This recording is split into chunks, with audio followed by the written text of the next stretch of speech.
반갑습니다. 송영원 변호사입니다. 이제 2019년 이제 거의 끝나가고 있는데요. 2020년 민사법 시리즈 이제 첫 강의를 여러분들하고 같이 진행을 하게 됐습니다. 저의 경력은 책 뒤편에 여기는 지금 정식 교재가 아니어서 없지만 대충 한번 읽어보시면 되겠고요.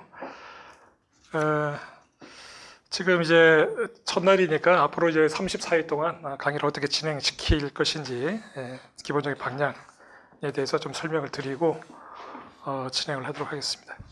자, 이번 강의는 오늘부터 시작을 해가지고 총 34회 동안 이제 진행이 되는 거고요. 6시 반부터 10시 반까지 해가지고 총 4시간으로 되어 있는데 중간에 이제 쉬는 시간 제외하고 그러면 한 3시간 반 정도 진행이 될 겁니다. 제가 원래 강의를 좀 늦게 끝내는 걸로 유명한데 이번 강의는 어쨌든 10시 반은 무조건 안 넘기로 하고 10시 20분쯤에 끝내는 걸 목표로 하겠습니다. 자, 제3법에 관해서 이제 공부를 이제 할 거고요. 그 기본 강의이기 때문에 일단은 기본 법리를 정리한 거를 이제 중점을 두고 진행을 할 겁니다. 기본 법리라고 해봐야 이제 주로 판례가 될 거고요. 일단 제3법에 관해서는 이 교재 자체가 그 신시책 법원부터 해서 이제 신시책부터 시작을 해서 편제가 일반 법전 편제하고 좀 달리 거래의 흐름에 따라서 이제 교재를 좀 만들다 보니까 제3법의 마지막 파트가 전세권 파트로 이렇게 넘어가는데요. 일단 전세권까지 깨끗하게 완전히 이제 마무리를 하겠습니다.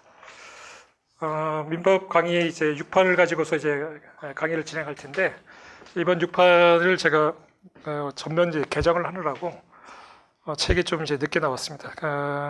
1월 3일 날 정식 그 책이 이제 나올 거고요. 그 동안에는 오늘 제가 그 강의용으로 해가지고 지금 이 교재가 지금 정식 교재의 절반입니다.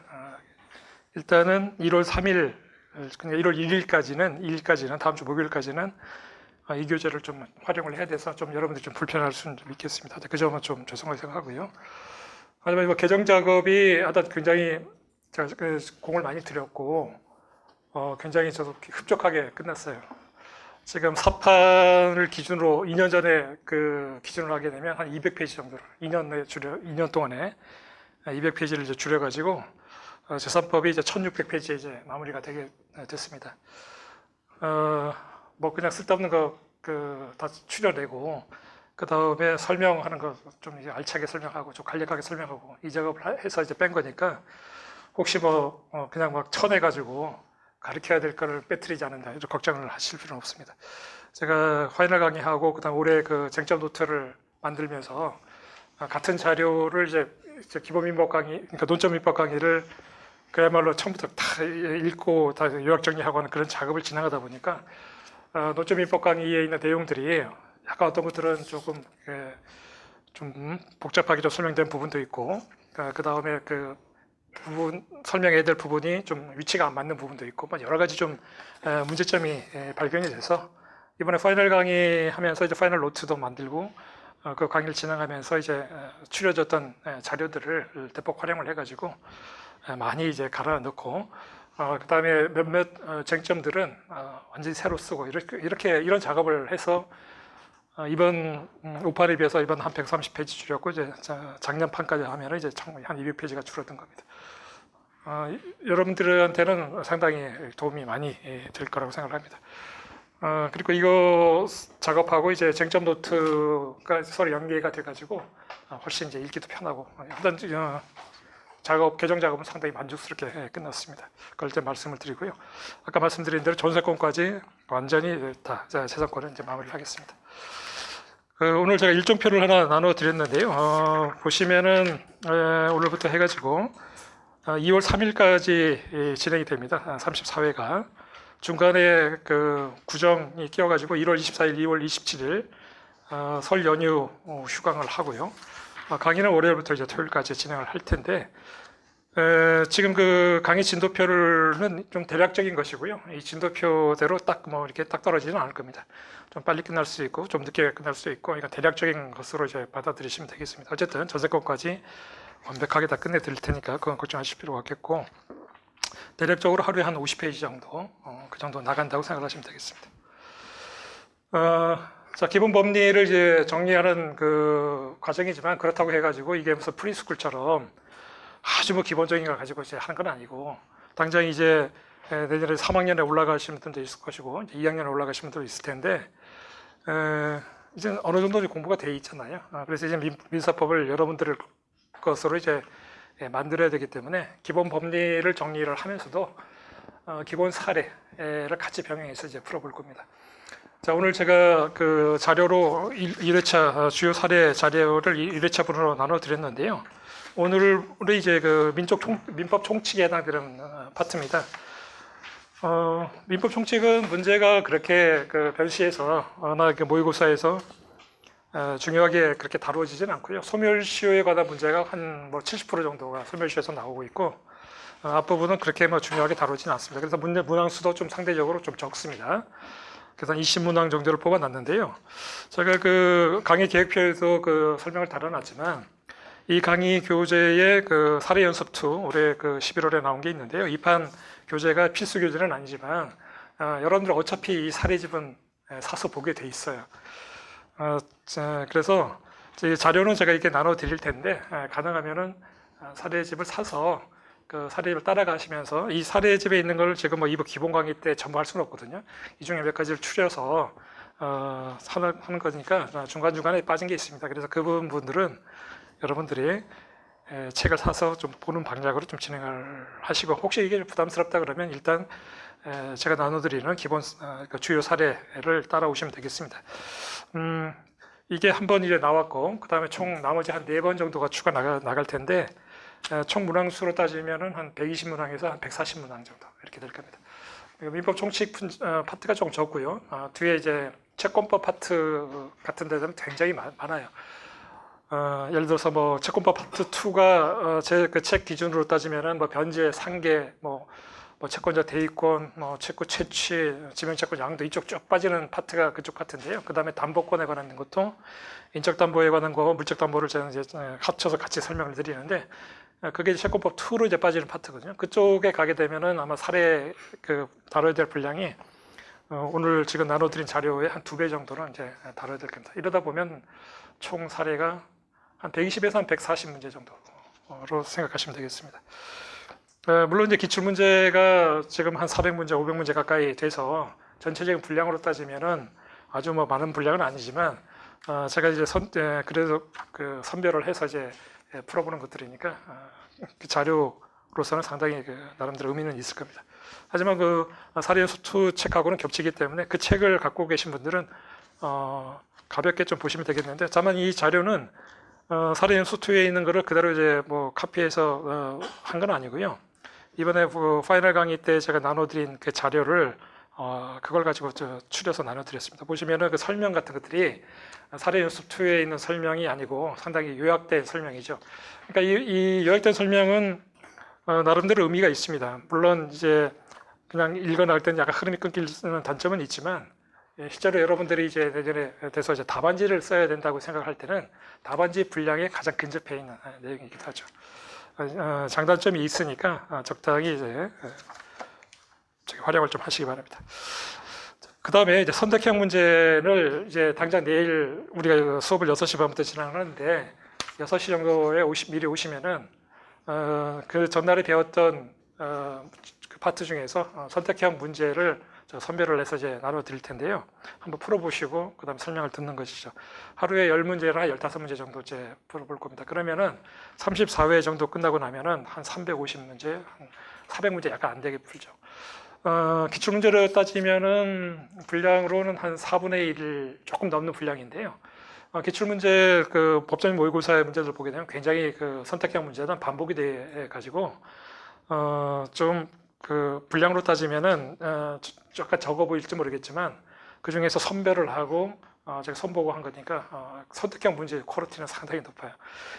이 선택형 문제도 이번에 파이널 강의 때 이번에 했던 파이널 강의 때 마지막에 제가 한 450문제 정도, 470문제 정도를 빨리 풀어드렸는데 거기서 이제 선별을 한 거거든요. 그래서 문제 퀄리티가 상당히 높기 때문에 한번 미리 와서 좀 꼭 한번 풀어보시기 바랍니다.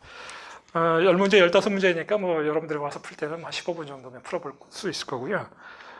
이 선택형 문제의 해설은 따로 나눠드리기 때문에 참고하시면 되겠고, 수업 시간에 뭐 15문제 다 풀다 보면은 시간이 1시간이 막 지나버리거든요. 1시간까지 아니지만 시간이 모자라기 때문에 선택형 문제 전체를 해설을 할 시간은 없고, 그 중에서도 중요한 문제들이 있잖아요. 그런 것들은 제가 선별을 해서 몇 문제 정도는 수업 시간에 이제 풀어드리겠습니다. 이런 식으로 진행을 하면서 기본 법리를 정리하는데 사례하고 선택형 문제를 병행해서 이제 정리하게 되면 상당히 컴팩트하게 정리가 이제 될 겁니다. 34회가 어떻게 보면 많은 것일 수도 있고 뭐 적은 것일 수 있습니다. 보통 다른 친구들이 뭐 강의하는 걸 보니까 뭐 34회짜리 강의가 아마 없는 거 있나 모르겠어요. 신림동 쪽 제가 뭐 관심이 없어서 안 보긴 하는데, 적어도 메가에서는 이 강의가 제일 긴 강의긴 해요. 그런데 이제 민법이라는 것 자체가 여러분들은 뭐 지금은 이제 변호사 시험의 대상이다 이렇게 생각을 하시는 그거밖에 안 보이죠. 이 민사법 왜 이렇게 어려운 거야 막 이렇게 짜증밖에 안 나게 되지만, 나중에 그 변호사 시험에 합격하시고 여러분들이 법조인으로 앞으로 이제 어떤 길을 가려고 할 때는 뭐 지금 헌법이니 형법이니 다 공부하지만 다 쓸데없는 특히 뭐 헌법, 행정법 이런 것들은 변호사가 돼가지고 한 번도 뒤져볼 일이 없을 겁니다. 그래서 이제 거의 사실은 민사가 여러분들의 법조 생활에 80% 90%를 좌우를 하게 돼요. 어떤 분야를 가서 이제 전문화를 하더라도 민사의 기본 베이스가 없으면 전문화라는 건 불가능합니다. 제가 그 전에 사무실에서 이제 상당히 오랫동안 이제 일을 하고 이제 파트너로 일을 하고, 저는 이제 금융하고 이제 파생거래 쪽을 일을 많이 했는데요. 금융 파생거래를 제가 뭐 알아서 한 게 아니고 그냥 그쪽에서 나를 뽑았어요. 하라고 그래가지고. 그래서 이제 파생거래는 파생거래가 이름도 이상하잖아요. 그래가지고 뭐 하는 거냐 해서 그때야 가서 이제 그때 교보문고에 가가지고 책이 너무 어려우니까 만화로 보는 파생거래 이런 게 있어요. 그래서 그거 하나 사서 보면서 그때 공부를 했거든요. 그러니까 전문화라는 것이 여러분들이 꼭 어떤 걸 알아가지고 그 전문하는 걸 하기보다는 우연하게 정해지는 경우가 상당히 많습니다. 우연하게. 인생이 다 그렇잖아요. 여러분들이 이 시간에 이렇게 메가로이스 이 강의실에 앉아있는 것도 어떻게 보면 많은 우연히 겹쳐서 그런 것들이죠. 하지만 그 우연히 겹쳐서 어떤 방향이 정해지지만 그걸 잡아가지고 여러분들이 전문화라고 할 때는 기본 베이스가 있어야 돼요. 기본 베이스는 히읗자 돌림으로 가는 것들이 아니라 미음자 돌림으로 가는 것들이. 민사가 모든 분야의 베이스가 됩니다. 여러분들 앞으로 공정거래를 하든 아니면 여러분들이 뭐 흔히 그 폼나는 분야들이 있잖아요. 뭐 M&A님은 공정거래니 이런 것들 굉장히 폼나 보이죠. 여러분들이 그 실상을 모르기 때문에 그런 건데, 어쨌든 그런 거를 할 때도 보게 되면 다 민사법이 다 따라가야 됩니다. 제가 그 전에 그 사무실에서 리크루팅 파트너를 한 3년 하면서 리크루팅도 오래 했었는데, 그러면 이제 각 파트에서 신입 변호사를 좀 충원 요청을 하잖아요. 이렇게 해달라고 오는데 항상 부탁하는 게 그거예요. 민법 실력이 좋은 친구를 보내달라. 모든 파트에서 다 그렇게 합니다. 전문 분야는 자기들이 와서 가르치면 되거든요. 그리고 전문 분야라는 게 여러분들이 책 한 권, 두 권 읽었다고 해가지고 전문가가 될 수가 없습니다. 그러니까 학교에서 예를 들어서 그 관심은 가질 수가 있죠. 어떤 책을 보거나 아니면 어떤 수업을 듣게 돼서 그 분야에 관심을 갖게 되는 계기는 될 수 있겠지만, 이 전문가가 되려면은 일로서 배워야 됩니다. 그러면 좋은 사무실에 가서 좋은 선배 밑에서 양질의 일을 굉장히 열심히가 중요한 거예요. 굉장히 열심히 일을 해서 한 5년, 10년 정도를 해야 그 다음에 이제 전문 변호사가 되는 것이지, 뭐 저작권법 책 한 권 읽었다 그래서 갑자기 뭐 전문가가 되거나 그런 일은 아니거든요. 그래서 이제 굉장히 오랜 세월이 이제 필요한 것이 이제 법조인의 생활이고, 그럴 때에 버팀목이 되는 것이 이제 민법이고 민사법입니다. 민사법 하니까 뭐 민소법도 끼어드는데 민소법도 사실 필요 없어요. 민법이 절대적이에요. 그러니까 민사소송법은 여러분들이 이제 변시 끝나고 나면 잊어버려도 돼요. 민사소송법은 판사가 법정에서 너무나 판사님들이 친절하게 잘 해주기 때문에 민소법 몰라도 아무 문제가 없습니다. 그냥 모르면 미친 척 하면 돼요. 예, 그래서 익스큐스미 하면 됩니다. 물어보면 판사가 가르쳐 줍니다. 그리고 이제 그거는 이제 판사가 다 통제를 해주기 때문에 민사소송법 뭐 기판력이 뭐니 여러분 이제 앞으로 굉장히 공부할 텐데, 변호사 시험 끝나고 나면 다 잊어버려도 아무 상관없어요. 그런데 민법은 잊어버리면 이제 큰일 납니다. 그래서 민법이 굉장히 중요한 거기 때문에 이제 34회 동안 여러분들이 제가 그동안 저도 이제 민법 지금은 이제 변호사로 해서 송무 변호사를 한 20년 하고 이쪽 그 실무 일을 하고 있지만 저도 처음에는 이제 그 학생들이 가르치는 걸 업으로 삼으려고 했던 사람 중에 한 명이었어요. 그래서 민법에 관한 애정이 상당히 저는 이제 많고 지금 그러니까 이제 이 시간에 나와서 이런 것도 하는 건데요. 어쨌든 민법에 관한 이제 30여 동안에 충분하지도 못하지도 않은 시간이지만 제가 그동안 배웠던 것도 총력을 다해가지고 여러분들이 이 수업을 마치고 나면은 민법은 내가 전략 과목으로 삼을 수 있겠구나 그런 느낌을 가질 수 있고 실제로 그런 실력을 갖출 수 있도록 제가 다 최선을 다해서 진행을 하겠습니다. 그래서 어쨌든 기본 법리에다가 이제 기본 사례하고 선택형을 병행해서 진행을 할 겁니다. 자, 그리고 이 강의가 끝나면은 이제 겨울방학 때 이제 후속 강의로 해가지고 이제 민사소송법이 이제 기본 강의로 따라오고요.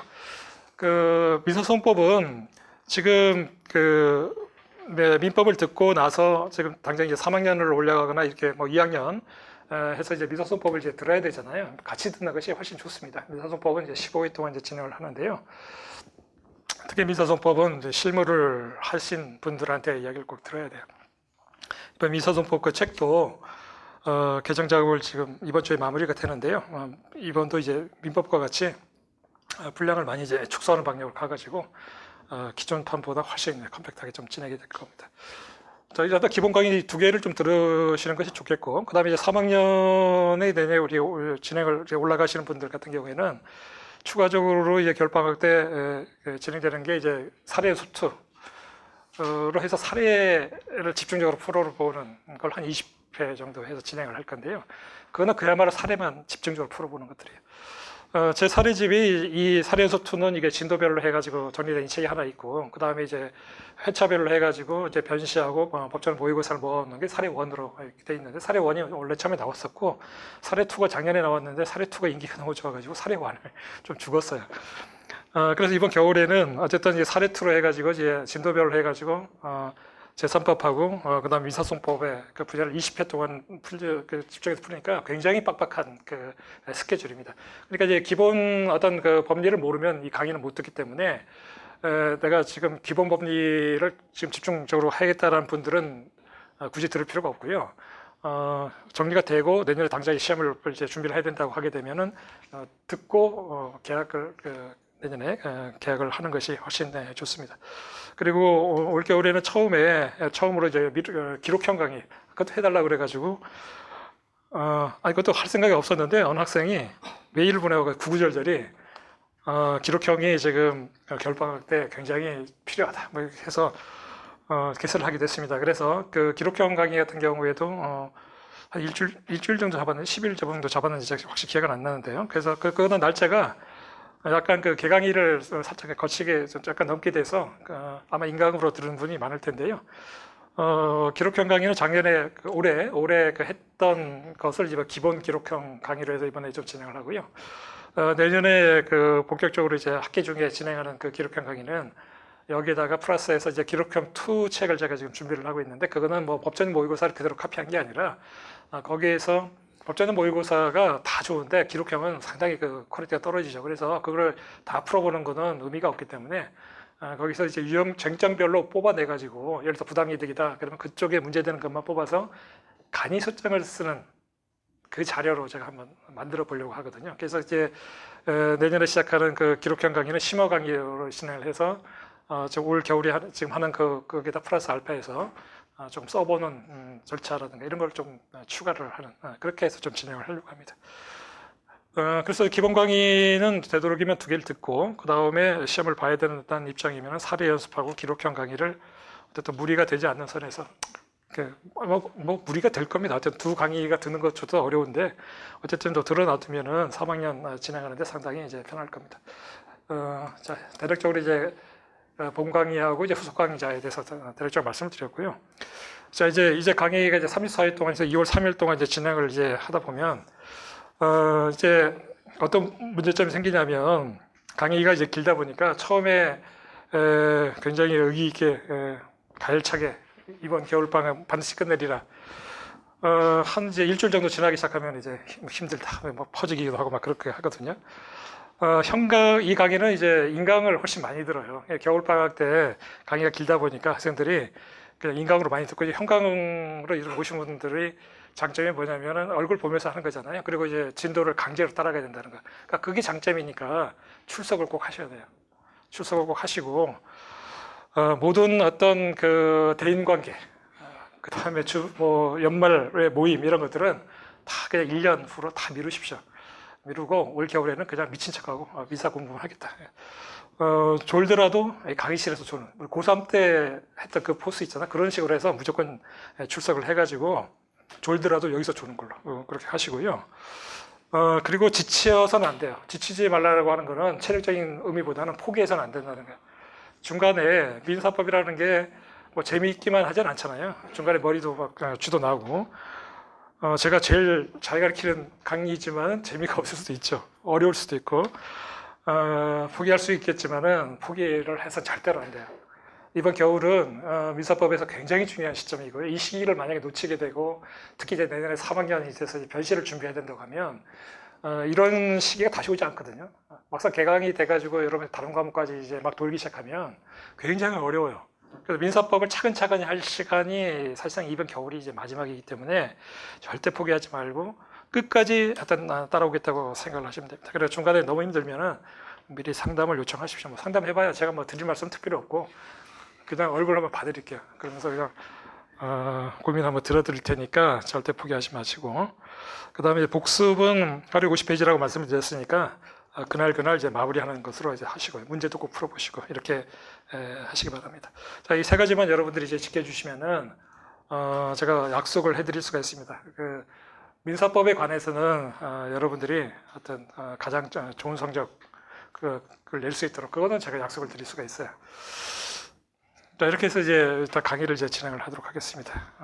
뭐 개강 후에 강의 일정들은 그건 너무 먼 일이니까 내년에 일정표가 나오면 그대로 참고하시고요. 자, 이렇게 해서 한번 진행을 해보도록 하죠. 자, 오늘 파트는 진도표를 보시면은 아주 뭐 그냥 오늘은 이제 간단한 파트입니다. 민법의 법원 신직지부터 해서 여러분들이 이제 로스쿨 합격하셔가지고 처음 책을 살 때 읽어보는 것들이죠. 자, 거기서부터 해가지고 제한 능력자까지 하고 좀 시간이 남으면 이제 부재자까지 한번 보도록 하겠습니다. 이거는 기본적으로 이제 기본 교재를 정리하는 그 강의다 보니까 어떤 강좌는 어떤 그 파트를 설명할 때는 기본 교재를 좀 강독하는 내용도 있을 수가 있고요. 이해가 필요한 그 파트는 약간 교재를 떠나서 이해 위주로 정리를 하고 그때마다 상황에 맞춰서 이제 강의를 진행하겠습니다. 오늘은 교재의 내용을 이제 확인하면서 목차, 눈에 눈도장을 바르는 아마 그 정도 성격일 것입니다. 오늘은 뭐 크게 부담이 없는 거니까 한번 진행을 해보도록 하겠습니다.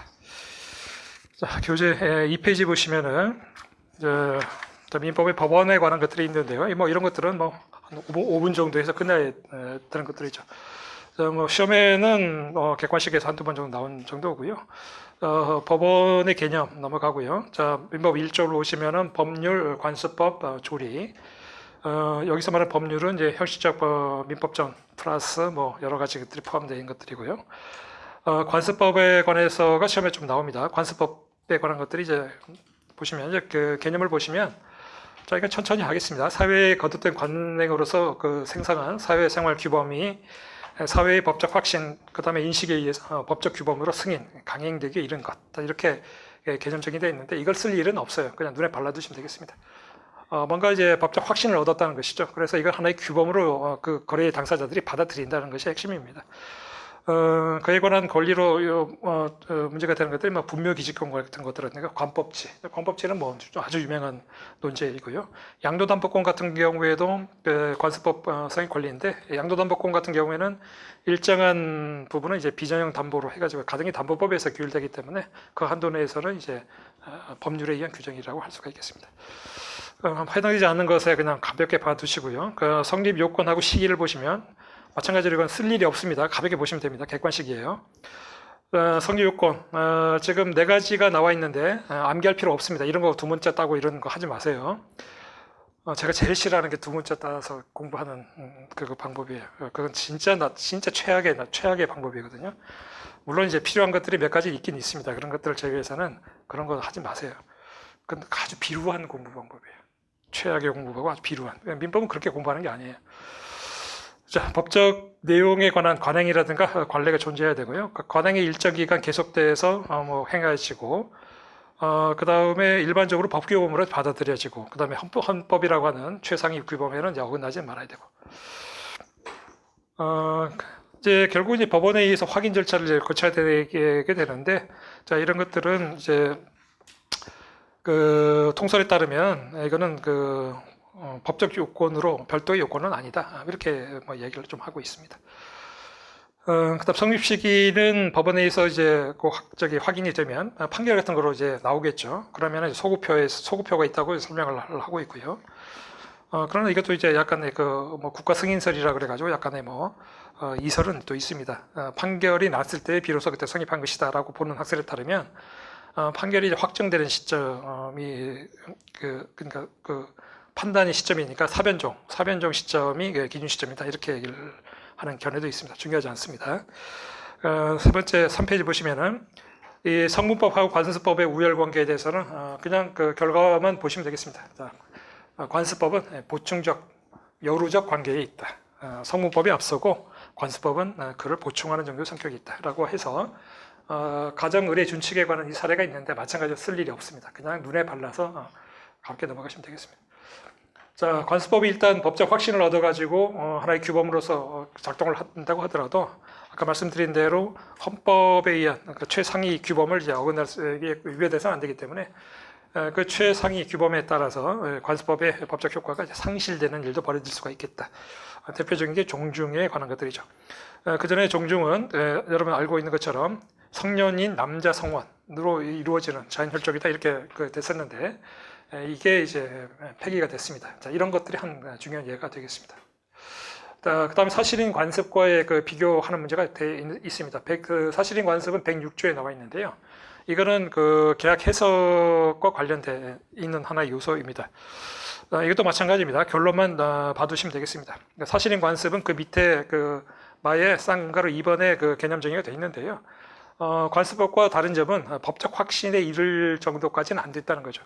그 거래계에서 뭔가 통하는 건 있는데 통용되는 어떤 규범은 있는데 하나의 법 규범으로서 어떤 확고하게 받아들인 정도까지는 아닐 때 그럴 때를 이제 사실인 관습 이렇게 얘기를 하는데 주장 증명 책임에 관한 객관식 문제입니다. 자, 관습법은 하나의 법으로서 법원이 되기 때문에 법원이 이제 직권으로 이제 확정하죠. 자, 법은 법원이 안다. 그것이죠. 사실인 관습도 하나의 그 경험칙에 의한 거기 때문에 기본적으로 법원이 판단을 해야 되지만 사실인 관습의 존재가 애매할 수도 있다. 그럴 때는 당사자가 주장 입증해야 될 일도 있을 수 있겠다. 자, 이 정도가 이제 판례 입장입니다. 그 다음에 성격과 역할의 구분 문제. 아까 그 개념적으로는 명백하게 관습법과 사실인 관습이 구분되는 것은 의문의 여지가 없는데 어떤 그 성격이나 그 역할, 맡고 있는 역할이라는 그 어떤 실질적인 측면에서도 과연 구분이 되는 것이냐 라는 것들인데요. 결론은 알아두시면 되겠습니다. 판례는 구분이 된다라고 얘기를 하게 됩니다. 그래서 관습법은 하나의 법원, 강한 법규성을 갖고 있지만 사실은 관습은 그 정도가 아니기 때문에 역할도 다르고 성격도 다르다. 자, 이것을 그래서 3페이지에 있는 그 판례만 봐주시면 되겠고 그 4페이지 보시면은 이제 박스 처리가 되어 있는 것들이 있죠. 자, 이거는 옛날에 제가 사법시험 공부할 때는 그럴 때는 그 예문형, 이렇게 논술형 그 문제도 있었거든요. 2차 시험에.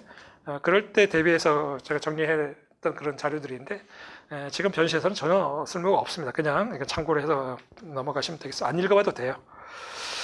그 다음에 조리가 뭔지에 대해서 한번 봐주시면 되겠고요. 판례나 학설의 법원성에 관해서는 법원성은 없습니다. 판례나 학설은. 그 다음에 상법에도 비슷한 조문이 있는데요. 상사에 관해서는 상법이 먼저 적용되고 그 다음에 상관습법, 그 다음에 없으면 민법 이런 순서대로 적용이 된다. 객관식에서 나오는 정도입니다. 자, 이렇게 해서 법원에 관한 문제는 다음에 여러분 복습할 때는 한 2, 3분 정도 그냥 제가 말씀드린 것만 확인하고 이건 넘어가야 됩니다. 이런 것들은. 자, 8페이지에 자, 신의책.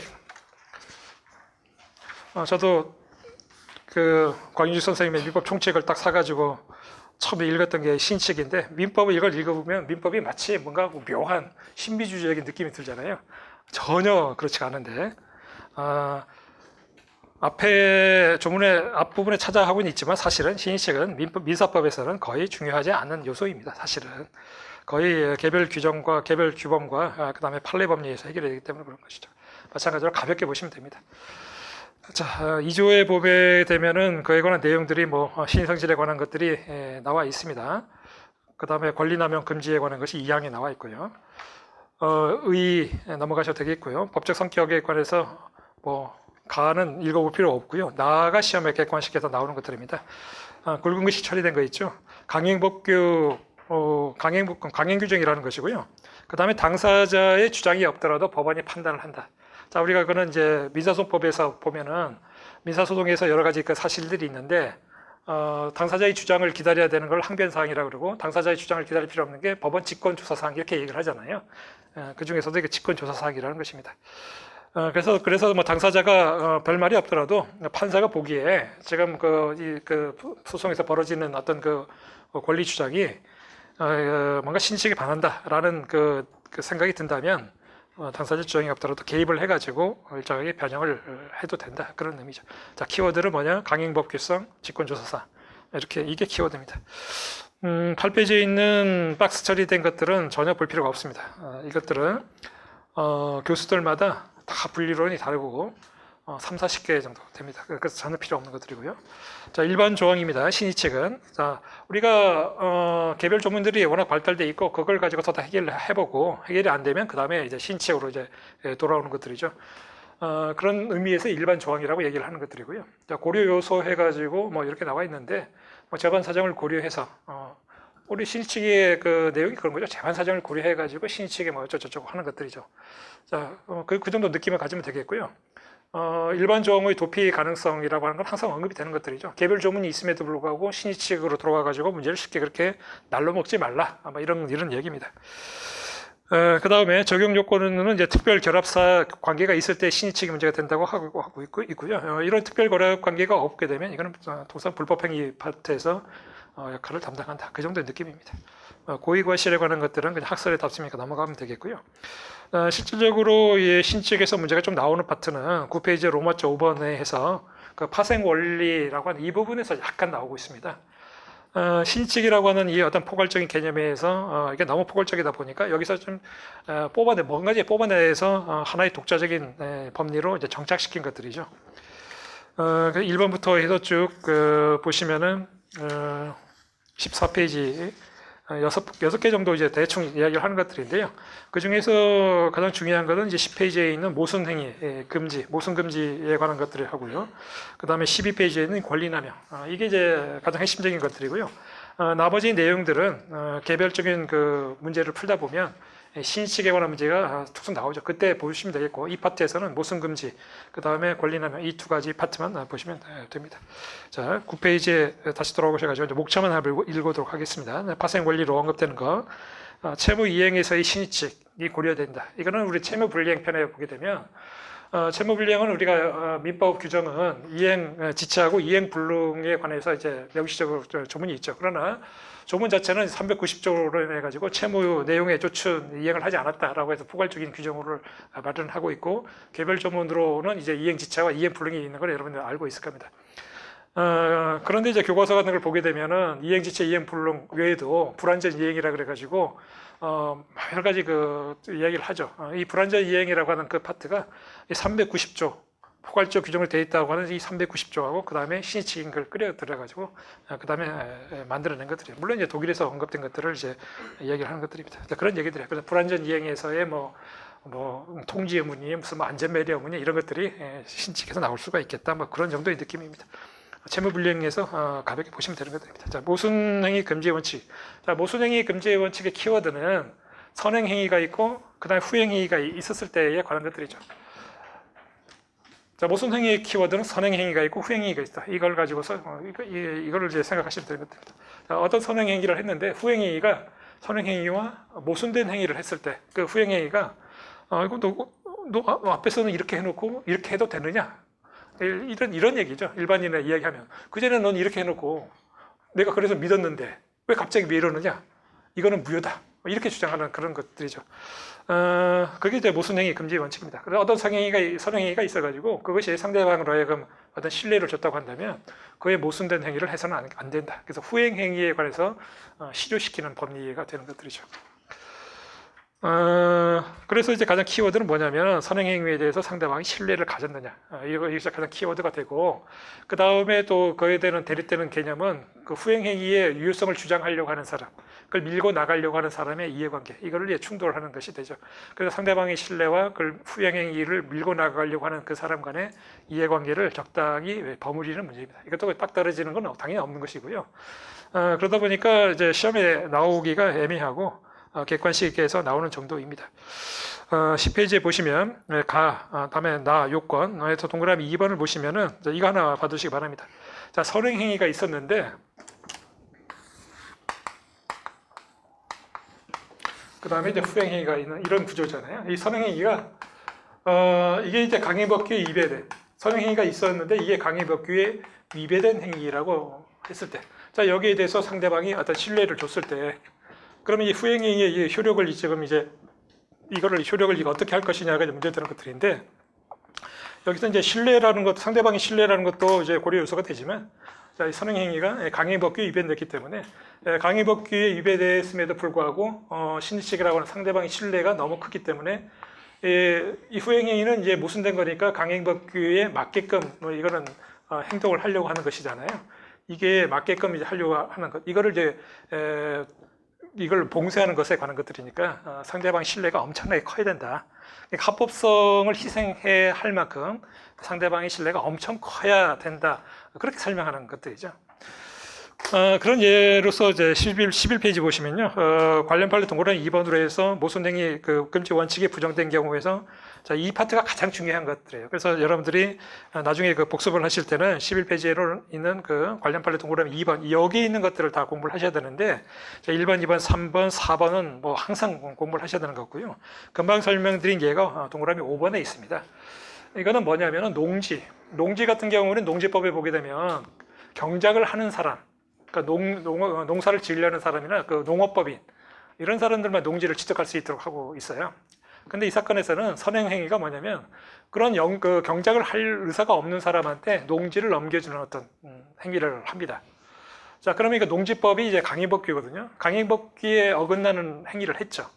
그래서 나중에 야, 내가 그 농지를 넘겨준 것이 잘못됐으니까 말소해달라. 후행행위가 이렇게 따라온 거죠. 자, 네가 농지법에 어긋나서 나한테 준다고 해놓고 그래서 내가 가져도 되는구나, 신뢰를 가졌는데 그걸 이제 없는 걸로 하자. 라고 이제 후행이 모순된 행위를 했을 때 그 말소 행위의 유효성을 이제 그러면 그걸 받아들일 거냐?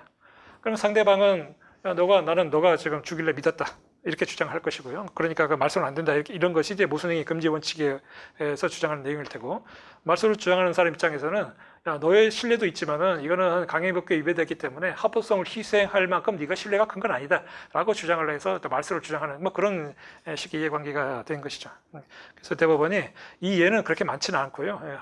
이거는 이제 합법성을 희생할 만큼의 상대방이 신뢰가 있긴 보기는 어렵다. 농지는 보통 농사를 짓는 사람이 아니면은 취득 못한다는 건 보통 알고 있는 것이라. 그럼에도 불구하고 네가 농지를 취득해서 소유권 이전 등기를 했다고 한다면 대단한 신뢰를 가졌다고 보기 어렵다. 그래서 이제 그 말소를 인용한 사건입니다. 자, 이 정도의 느낌이죠. 자, 그래서 10페이지에 있는 이 정도의 내용을 한번 보시고 모순행위 금지의 원칙이 인정되는 경우로 해서는 이걸 다 외울 필요는 없고요. 두 번째 판례 94년도 9월 27일자 구사다 그 206178례 있잖아요. 그 상속에 관한 거, 이건 뒤에서 다룰 겁니다.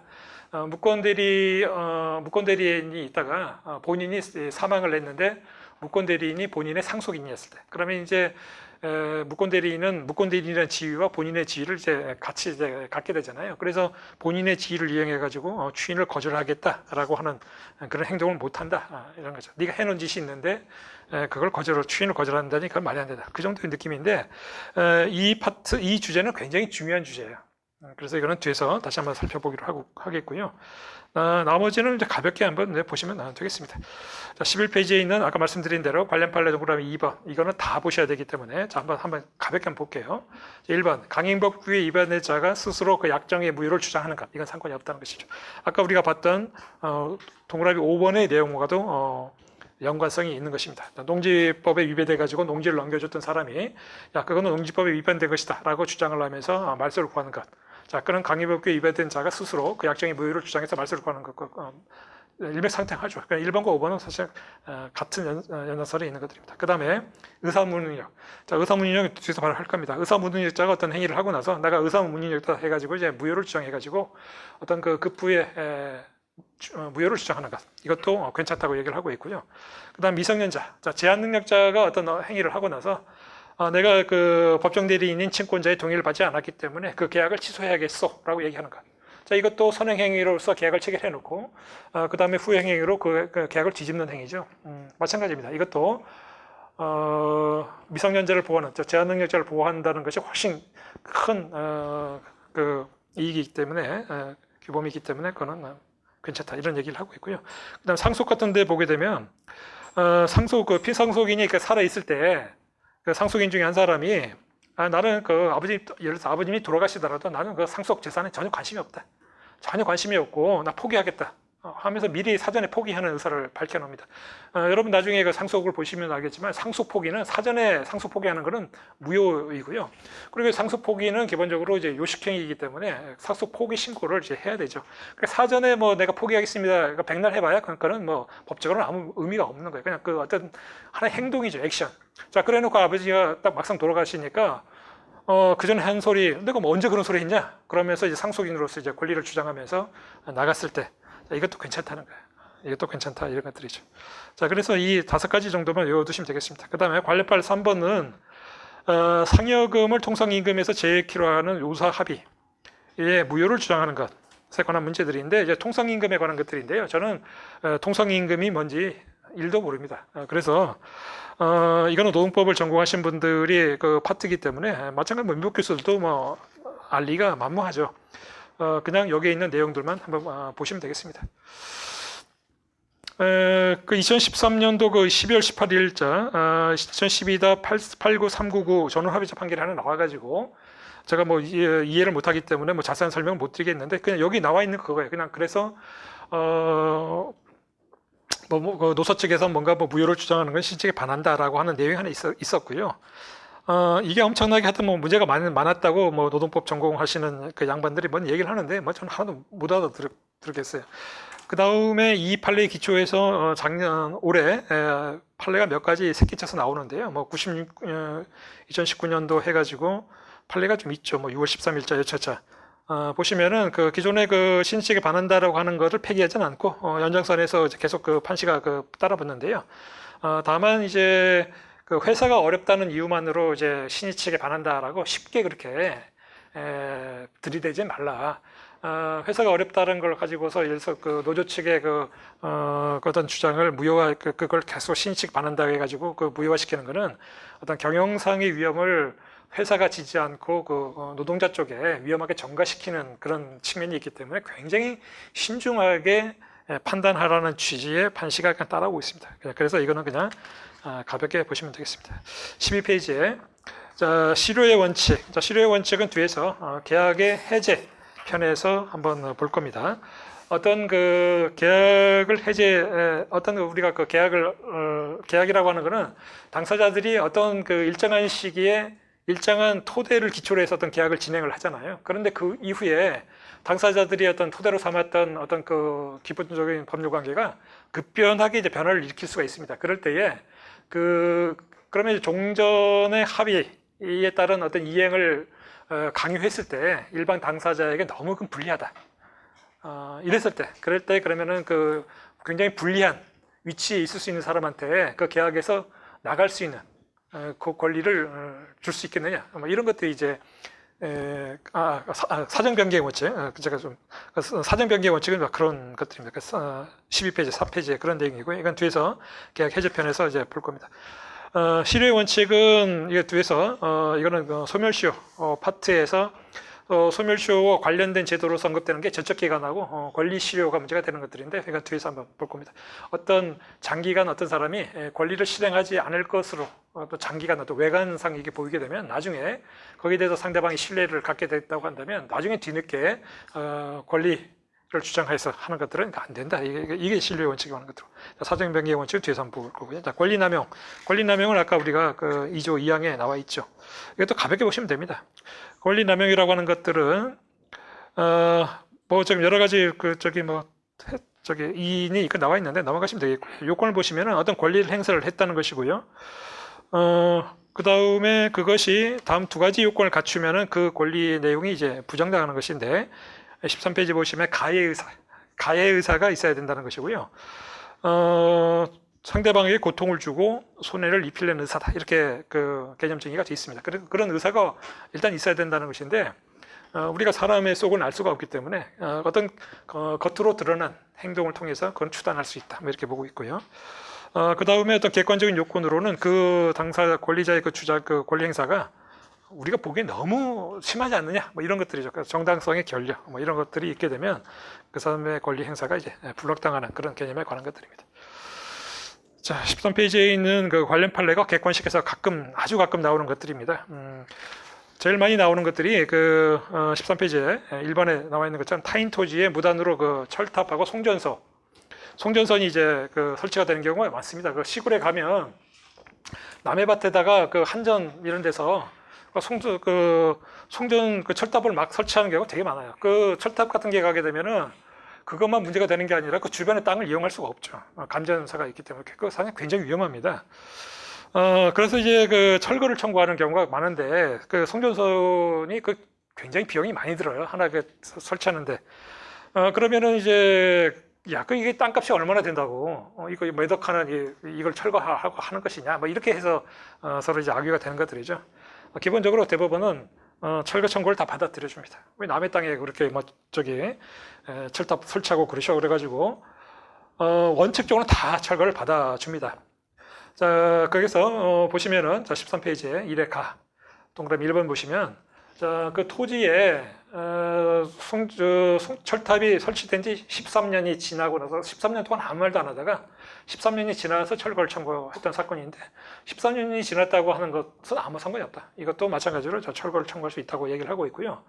자, 송전 그 철탑이 무단으로 설치된 땅이라는 걸 알면서 샀다. 자, 그것도 아무 상관이 없다. 알면서 샀더라도 나중에 철거 청구할 수 있다. 뭐 이런 얘기를 하고 있습니다.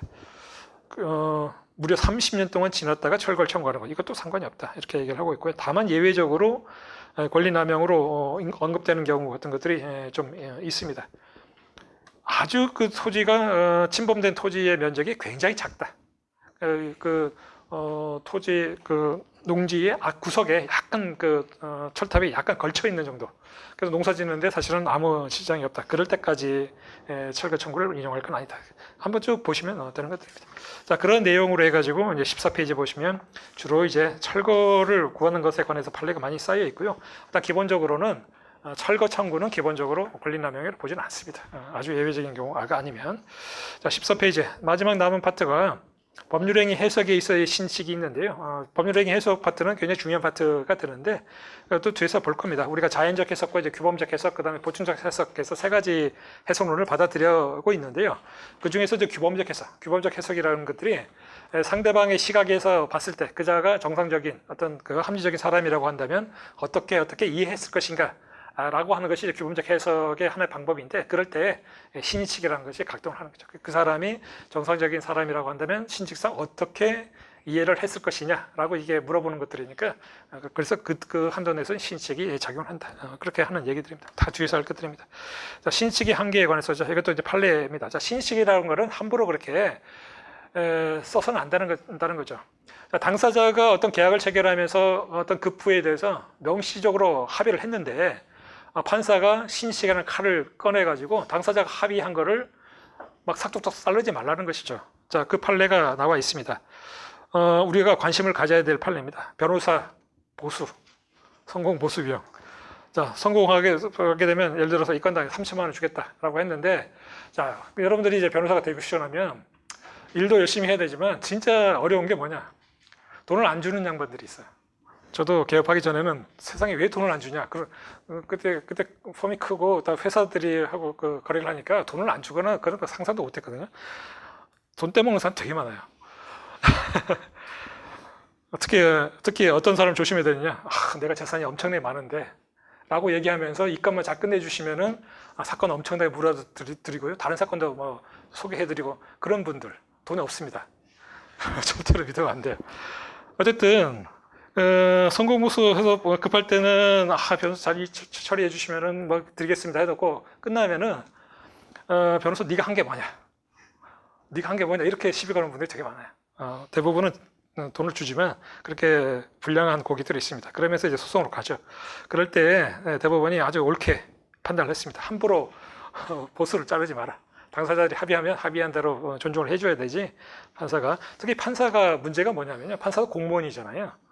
판사가 우리 법조인 아닌 사람들은 판검사하게 되면 1년에 한 1억씩 받는, 한 달에 한 1억씩 받는 줄 알아요. 그렇게 못 받습니다. 고등부장이라고 해도 한 650만 원 받아요.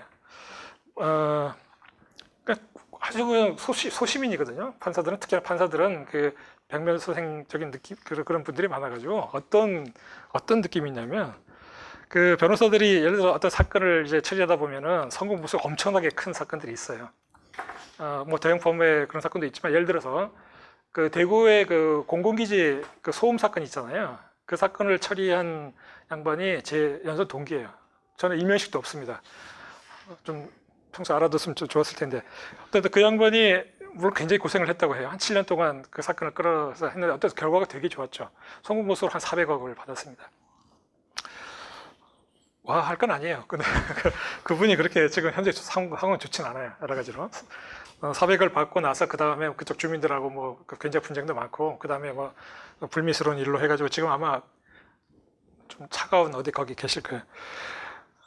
어쨌든 그렇게 하게 되면은 판사들은 깜짝 놀라요. 400억이면 감도 안 오잖아요. 내가 정년퇴임까지 받게 된 게 한 20억, 30억인데 어떻게 네가 일을 이거 하나 처리했다고 400억을 받아 해가지고 막 칼로 치려고 하거든요. 그런 경우가 꽤 있어요. 그래서 그거 하지 말라고 한 것이죠. 자, 여기까지가 이제 신책에 관한 내용을 가볍게 한번 봤습니다. 자, 18페이지 한번 보겠습니다. 자, 자연이.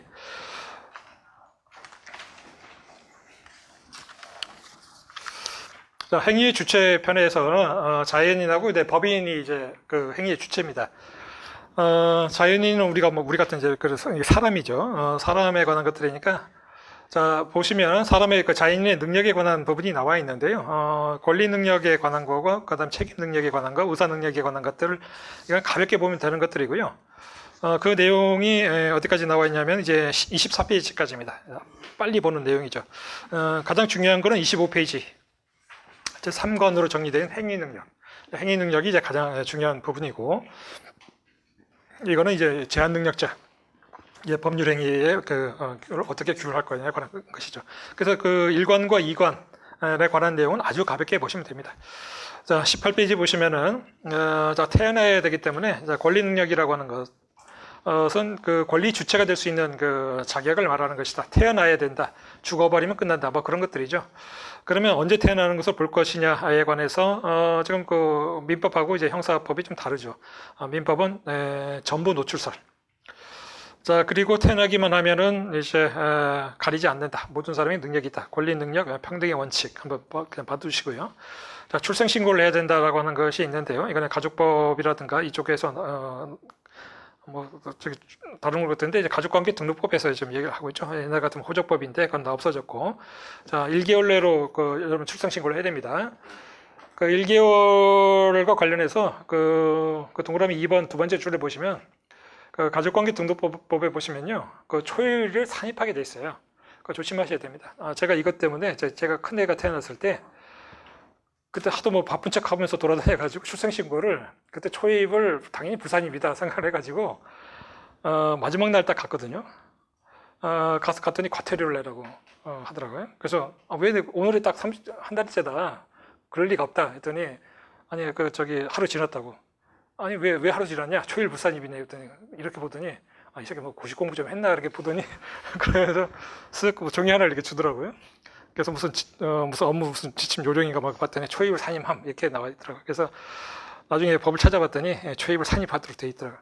그래서 우리가 그 민법 뒤에서 보면 기간을 그 규정하는 그 조문이 나와 있는데 그 조문을 보시면은 보충적 성격이 되어 있습니다. 그래서 개별법에 법조문이 있으면 그 조문에 따르고 없을 때에 보충적으로 따른다. 그때 그 법이라고 하는 민사법뿐만 아니라 공법도 해당된다. 이렇게 다 교과서 다 설명이 돼 있죠.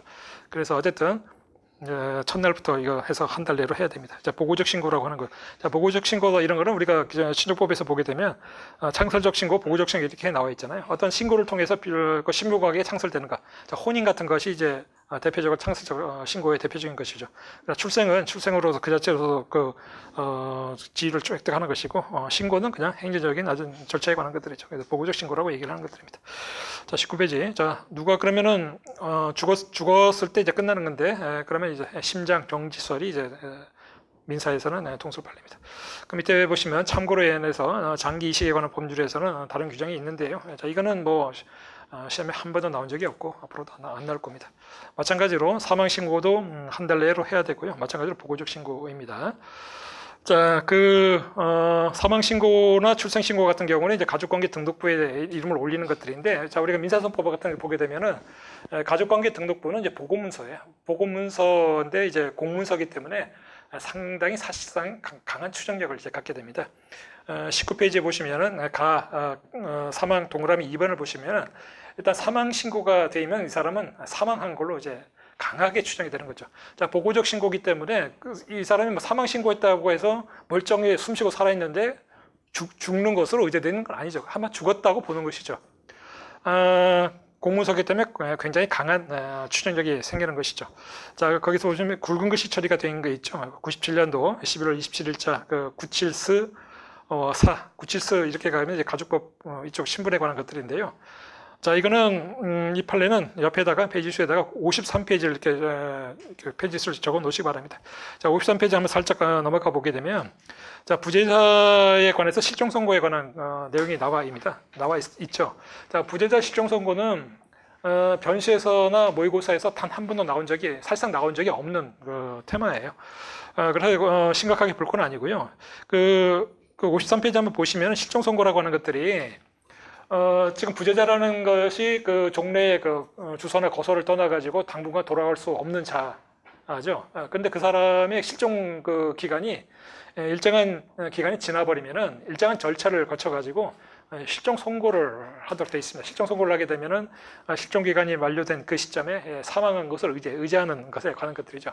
그러면 이제 실종 선고의 그 대상이 되는 그 부재자라고 하는 것은 그 사람의 생사불명 상태가 있고, 그게 이제 법정 기간이 예를 들어서 보통 5년 지났을 때 하는 것이죠. 그렇게 되면은 이제 실종 선고를 하게 되면은 그렇다고 죽었다고 보는 건 아니고 종래의 주소, 거소를 중심으로 한 사법적 관계에서 일단 사망한 것을 의뢰해가지고 상속을 개시시키고 그 다음에 그 사람이 결혼한 사람이라고 하게 되면은 남은 배우자로 하여금 혼인을 재혼할 수 있는 이 길을 터주는 것이 이제 부재자 실종 선고에 관한 것들인데, 이 부재자 실종 선고의 요건 중에 하나가 그 부재자가 생사불명 상태가 일정한 기간이 진행돼야 된다. 생사불명 상태, 죽었는지 살았는지 모르겠다, 이런 것들이죠. 자, 아까 우리가 9페이지에 있는 그 판례가 이 53페이지에 보시면은 중간에 관련 판례 해서 이게 소개된 그 판례 똑같은 판례죠. 그러면서 이 실종 선고를 하려면은 부재자의 생사불명이 하나의 요건인데, 그 사람이 그 가족관계 등록부에 사망한 것으로 신고가 돼버리면 이거는 생사불명이 아니라 죽은 것으로 추정이 되기 때문에 특단의 사정이 없는 한 그 자를 상대로 해서 부재자 실종 선고를 신청할 수가 없다. 생사불명 상태여야 되는데, 자, 이름을 올리게 되면 죽은 것으로 강하게 추정되기 때문에 그것이 사실은 사실이 아니다라고 하는 아주 강력한 반대 증거를 제시하지 않는 한은 이건 이미 죽은 거야. 죽은 거기 때문에 실종 선고 다시 신청 못해라고 하는 그 판례입니다. 자, 19페이지에 53페이지의 내용을 이렇게 해서 연결시키면 되겠고요. 자, 사망의 입증과 관련해서는 이것도 가볍게 보시면 됩니다. 사망의 사실이거나 증명 책임에 대해서는 일정한 나이가, 우리가 보통 이제 100세 시대라고 하잖아요. 그래서 보통 이제 그 사람의 나이가 80세다, 90세다.